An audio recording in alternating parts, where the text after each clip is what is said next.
Bet you didn't expect the video to start like that, did you? Greetings, concerned parents. That was what we in the biz like to call a caffeine moan. What's shaking, booktube? In one of my most recent videos I said I was spreading a bit of positivity in that video. But today, we're switching gears. I'm gonna be a bit of a bad boy today. Today, some authors gonna get it.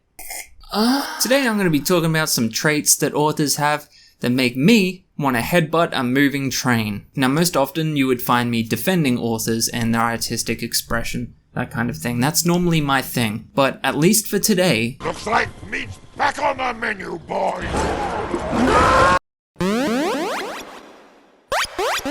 Firstly, and most obviously, is copying and plagiarizing. Doing homages and being strongly inspired by another author's work is fine. I have no problem with that whatsoever, and in fact, I think that's almost impossible to avoid at this point. But it's the more sneaky ones that kind of shit me off. An author well known for this is notorious D-bag Terry Goodkind. Daniel Green actually has a great video already going into more depth about one of his instances of just being a flat-out copy. And I know what you're thinking. How could anyone that has ever had a ponytail possibly be a doucher? Well, guess what? He doesn't have the ponytail anymore, my guy. Now he looks a bit more like someone who, upgrades from a Holden Commodore to an entry-level Beamer and just won't shut up about it. Heated seats, mate. Hated. And look, I know maybe I'm being a bit harsh. This isn't a Terry hate video. And hell, I don't even know that much about the guy, but my next point is something that he is also guilty of. And that is contributing to the idea that all writers are pretentious boobs. In simpler words, I just don't really like it when a writer has the head, really far up their own ass. When they talk about their own writing like they've transcended the mortal plane. Look, I'll give you an example. Rather than just trash talking the guy, I'll give you an example. Here's an interview that Terry Goodkind did back in 2003. And yeah, it was a long time ago, and people changed drastically over that course of time, but to my knowledge, he hasn't. First of all, I don't write fantasy. I write stories that have important human themes. They have elements of romance, history, adventure, mystery, and philosophy. Most fantasy is one-dimensional. It's either about magic or a world building. I don't do either. Here's another little snippet. This was when he was asked about the similarities between his books and the Wheel of Time series. If you notice a similarity, then you probably aren't old enough to read my books.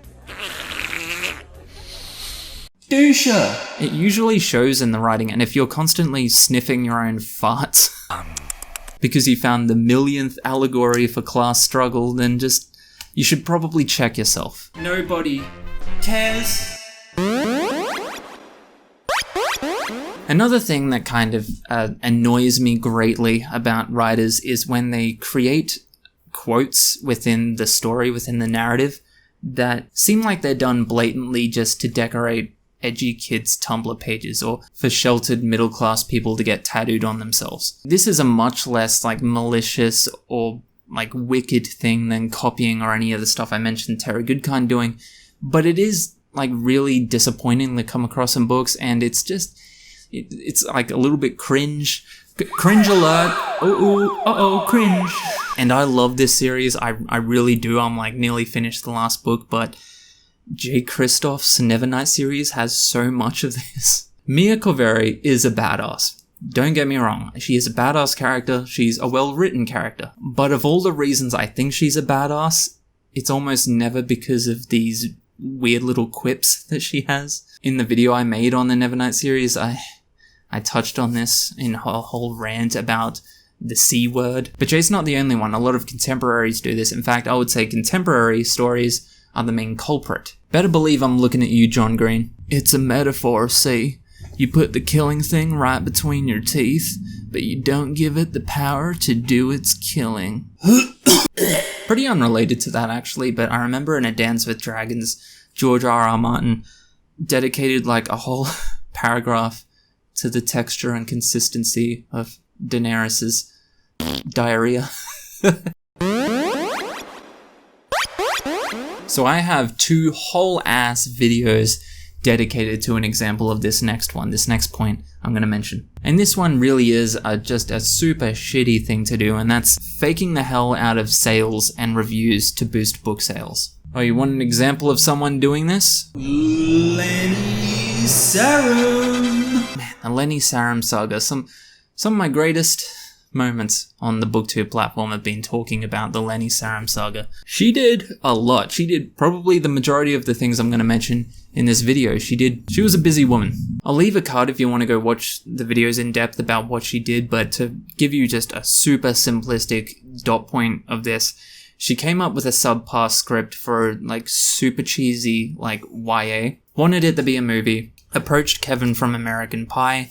They decided it would be best to go the Harry Potter route and turn it into a best-selling series first to build hype for the movie that they were going to produce together and going to star in together. Yikes. She wrote the book herself. She wasn't a good writer. Got it published through a debut publishing agency, and despite no one having ever heard of the book before, it was immediately a New York Times bestseller for like a total of 48 hours, which they then used in their marketing. But it was taken down because it was found that a lot of the sales that contributed to it being a New York Times bestseller were fraudulent. It was done by Lenny Sarum and Kevin from American Pie. And then they did a bunch of other stuff as well. Oh, and her team also completely ripped off an existing artwork for their book cover.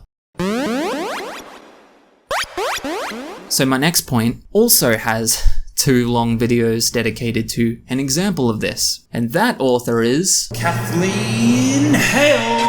I hate when authors who are completely incapable of accepting or taking criticism actively seek it out. Personally, I wouldn't advise going into any kind of creative career if criticism is just something you are completely incapable of handling. It's fine if you can't, just I wouldn't recommend going into a creative career. But at the very least, if you do, don't actively look through the reviews, because reviewers can often be mean, they can often really, really suck. It's just part of the gig. Don't be like Kathleen, who got a negative review and then stalked the person involved and is now using that as marketing for another book. So I've mentioned a lot of authors doing shitty things, but this next one I think is it's genuinely deplorable. I really, really don't like this.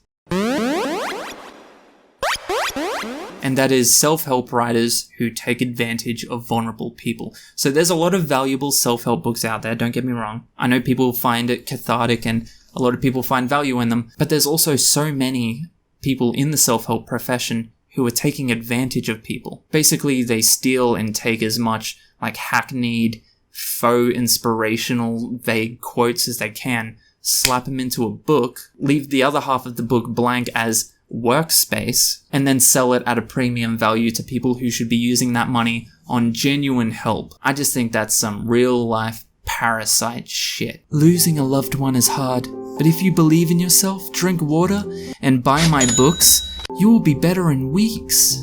Fucking parasites. It's garbage being peddled to people in need that could only ever have any true value for people who are already in a situation where they have the resources and the opportunities already to make their dreams come true. There is a lot of self-help professionals who are basically the televangelists of the book world. You will spend all your savings on my online course unless you want to burn in hell.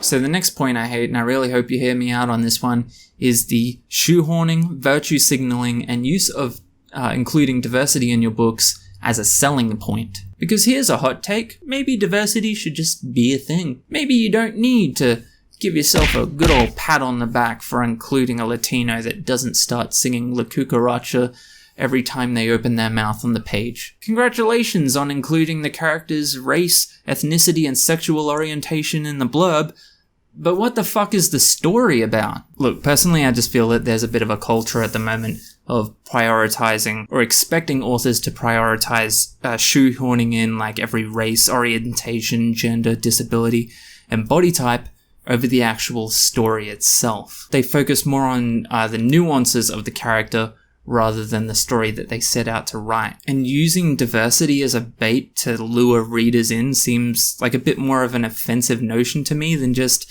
trying to write a good story that reflects reality. Reality which just so happens to be diverse. Anyway, that's just what I think. That's just that's my opinion. And you know what? If you're an author that does any of the things that I've mentioned in this video, hey, let me know what pisses you off most about authors in the comments below. Subscribe to my channel, and you'll bless Danny DeVito with an extra year of life. As always, thanks for watching. Catch ya. She's got class and style, street knowledge by the pound, yeah. Baby never act wild, very low key on the profile. Catching feelings is an art. Let me show you how it goes. Loves the word, spins the verb.